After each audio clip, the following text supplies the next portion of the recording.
অধিকাংশ পুরুষের চাহিদা থাকে যে তাদের পুরুষাঙ্গ মোটা হবে এবং লম্বা। তাদের ধারণা যে পুরুষাঙ্গ মোটা এবং লম্বা না হলে তাদের স্ত্রী পার্টনার সুখ পাবে না। ধারণাটা সম্পূর্ণ ভুল। কারণ আহ, মা- মহিলাদের সুখ হওয়ার নির্দিষ্ট একটা জায়গা আছে, বিষয় নিয়ে আমি গত ভিডিওতে অনেকবার আলোচনা করেছি। জায়গাটা হলো জি স্পট জায়গা।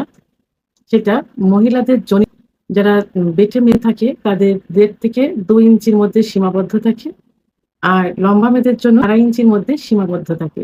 জি স্পট জায়গা, যে জায়গাটা পুরুষাঙ্গ ঘর্ষণের কারণে মহিলাদের সুখ উত্তেজনা বীর্যপাত হয়। তো সেক্ষেত্রে দেখা যায় যে বেটে মেয়েদের যদি 2 ইঞ্চি হয় আর লম্বা মেয়েদের যদি 2 থেকে 2.5 ইঞ্চি হয়, সঙ্গের সাইজ 2.5 থেকে 3 ইঞ্চি দিয়েও কিন্তু তার সুখ অনুভব করতে পারে। সেখানে বাংলাদেশের পুরুষের বিশেষ করে 3.5 থেকে 4.5 ইঞ্চির মধ্যে আহ, থাকে। আর এশিয়া মহাদেশ, বাংলাদেশ সহ এশিয়া মহাদেশের গড় পুরুষাঙ্গের সাইজ 6.2 ইঞ্চি।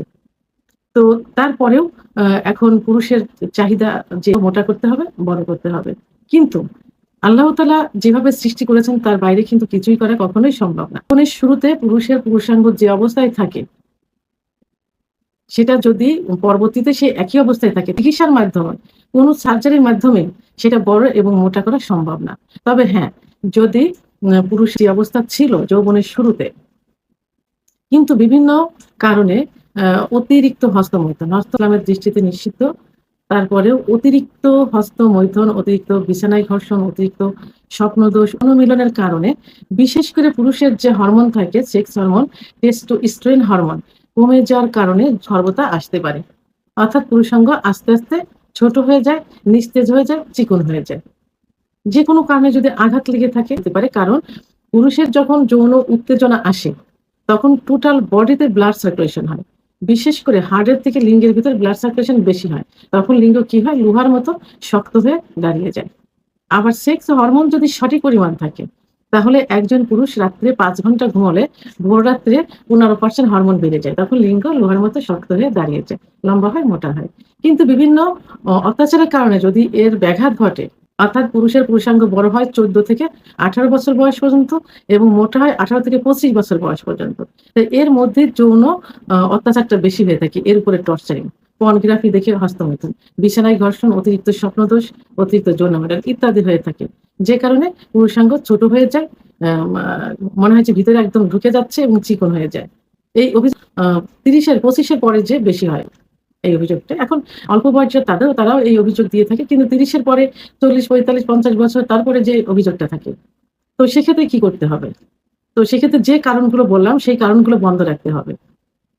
বন্ধ রাখতে মানসিক স্ট্রেংথ বাড়াতে হবে, মন ভালো রাখতে হবে, দুশ্চিন্তা করা যাবে না, পর্যাপ্ত পানি পান করতে, যত প্রয়োজন পরিমিত পরিমাণ পানি পান করতে হবে, ঘুমোতে হবে এবং সিজনালি শাকসবজি, দুধ, ডিম, খেজুর, কাজু বাদাম, কিচমিচ, মধু, ঘি, অর্গানিক নারকেল তেল ইত্যাদি খাবারগুলো নিয়মিত খাদ্য তালিকায় রাখতে হবে। পাশাপাশি আমি আজকে 3টি হোমিওপ্যাথি ওষুধ নিয়ে আলোচনা করব। তো প্রথম যে ওষুধটি আমি বলবো সেটি হলো লাইকোপোডিয়াম 10M। লাইকোপোডিয়াম ওষুধটি কিন্তু খুবই কার্যকরী একটা ওষুধ, বিশেষ করে যাদের লিঙ্গ ছোট হয়ে যাচ্ছে, চিকন হয়ে যাচ্ছে, বিশেষ করে 30-এর পরে যে তাদের জন্য খুব ভালো কাজ করে থাকে।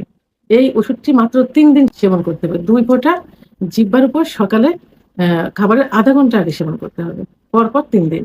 আর এই আধা ঘন্টার ভিতরে কাঁচা পেঁয়াজ, কাঁচা রসুন, দাঁত মাজার টুথপেস্ট এগুলো ব্যবহার করা যাবে না। 2 নাম্বার যে ওষুধটি বলবো এটা মাদার টিংচার। মাদার টিংচারটি হলো সাইডোনিয়া ভালগারিস। সাইডোনিয়া ভালগারিস খুবই খুবই গুরুত্বপূর্ণ একটা ওষুধ। এই ওষুধটি সম্পর্কে অনেকেরই ধারণা খুবই কম।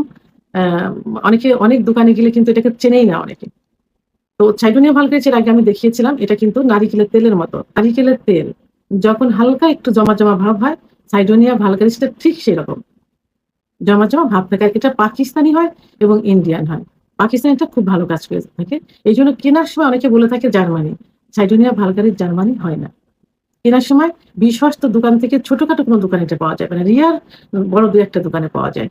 তো সাইডোনিয়া ভালগারিস ঘন্টা দিনে 2 বার সেবন করতে হবে। খাবার আধা ঘন্টা পূর্বে কুসুম গরম দুধ সহ, অর্থাৎ আধা কাপ কুসুম গরম দুধের ভিতরে 15 ফোঁটা সাইডোনিয়া ভালগারিস সকালে এবং রাত্রে সেবন করতে হবে 1 থেকে 3 মাস পর্যন্ত। 3 নাম্বার যে মাদার টিংচারটি বলবো সেটি হলো agnus castus. Agnus castus mother tincture যৌন অক্ষমতার খুবই কার্যকরী। এই ওষুধটি সম্পর্কে সবারই কম বেশি ধারণা আছে। সাধারণত যত রকম যৌন অত্যাচার হয়ে থাকে সবার বিরুদ্ধে অ্যাগনাস কাস্ট কাজ করে থাকে। সবকিছু অতিক্রম করে। যতগুলো অনিয়ম চলে আসছে যে কারণে ক্ষতিগ্রস্ত হয়ে গেছে সবগুলোকে কাভার করে দেবে। একটা মেডিসিন সেটা হলো অ্যাগনাস কাস্ট মাদার টিংচার। ওষুধটি ১০ ফোঁটা ঠান্ডা পানি সহ দিনে ৩ বার সেবন করতে হবে। খাবে অথবা আধা ঘন্টা পরে ১ থেকে ৩ মাস পর্যন্ত সেবন করা যেতে পারে। এখন সাইডোনিয়া ভালগারিস মাদার টিংচার ওষুধটি বাহ্যিক প্রয়োগ করতে হবে। খাবারের পাশাপাশি বাহ্যিক প্রয়োগ করতে হবে। এটা ১ থেকে ৩ মাস, প্রয়োজনে ৬ মাস পর্যন্ত করা যেতে পারে এবং মাঝে করা যেতে পারে এটা। এটা ২০ ফোঁটা ওষুধ ২০ ফোঁটা অলিভ অয়েল তেলের সঙ্গে মিশিয়ে আলতোভাবে, যদি গোড়া সমান থাকে তাহলে আলতোভাবে ম্যাসাজ করতে হবে। যদি আগা মোটা গোড়া চিকন হয়ে থাকে আগা থেকে নিচের দিকে নিতে হবে এবং অন্ডকোষ সহ দিনে ৩ বার ম্যাসাজ করতে হবে ৫ মিনিট সময় নিয়ে। খুবই আলতোভাবে যেন ওর উপরে প্রেশার না পড়ে। কারণ পেনিসের যে পেনিস কি দিয়ে তৈরি থাকে? পেনিস সাধারণত মাংসপিণ্ড এবং শিরা থাকে। তো এই যে এইখানে যখন এরপর অত্যাচার করা